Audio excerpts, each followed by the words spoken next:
What is LIBOR? Let's cash in. Finance for the everyday millennial. Hard charging solutions. We provide an accelerant in the journey towards financial independence. Welcome back to Cassian with Cassian, the financial forum for young professionals. Today we're going to talk about LIBOR. No, I don't mean labor like work, I mean LIBOR. If you're drawing a blank, it may be because LIBOR is one of those terms that financial geeks like to toss out, but they rarely take the time to explain it. LIBOR was important because over the last 40 years, it has affected borrowing costs for mortgages, student loans, credit cards, car loans, and just about anything else you could think of. The name LIBOR is an acronym that stands for London Interbank Offered Rate. LIBOR is a benchmark rate that governments, financial institutions, and corporate credit issuers used as a basis for determining the interest rates they charge to customers. Ever wonder where interest rates come from?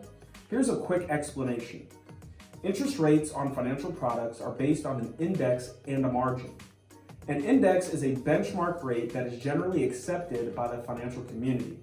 A margin is an additional percentage amount added to the index by the lender. The index benchmark plus the margin equals the interest rate that a lender will charge for a particular product.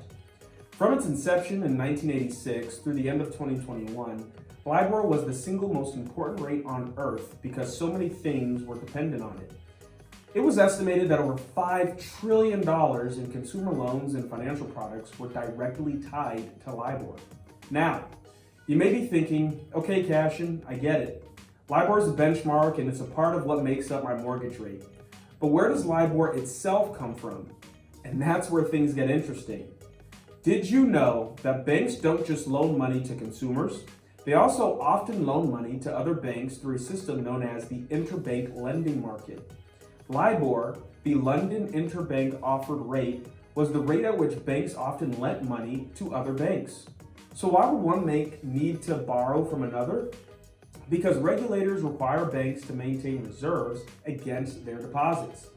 Keeping a certain percentage of their total deposits on hand gives banks the liquidity they need to cover withdrawal requests from their customers, pay their bills, and conduct other business.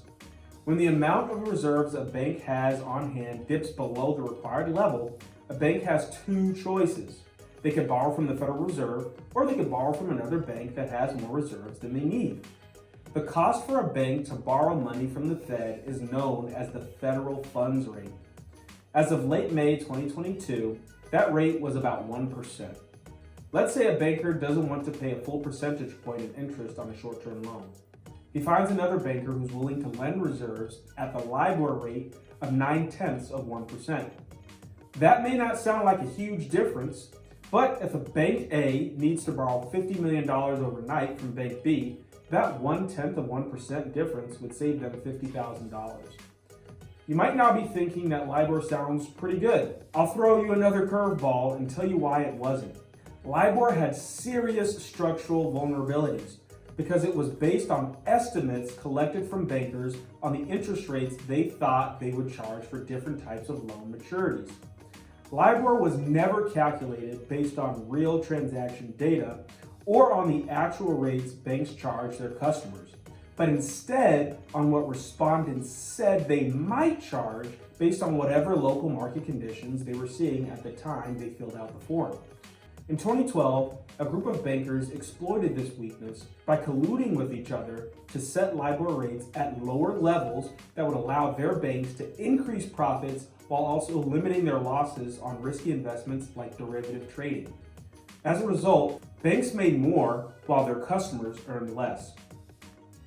As a result of that scandal, the Federal Reserve and the FDIC recommended that U.S. banks cease using LIBOR as a reference rate for loans at the end of 2021 and begin using a benchmark known as the Secured Overnight Financing Rate, or SOFR.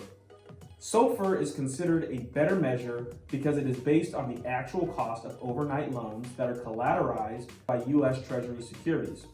SOFR rates are currently running 25 to 50 basis points below LIBOR, so the cost of overnight interbank lending is decreasing 0.25% to 0.5%. It's still unknown if SOFR will become as ubiquitous as LIBOR was, or if banks will turn to indices like the prime rate or the Bloomberg index. Stay tuned and we'll clue you in as we learn more.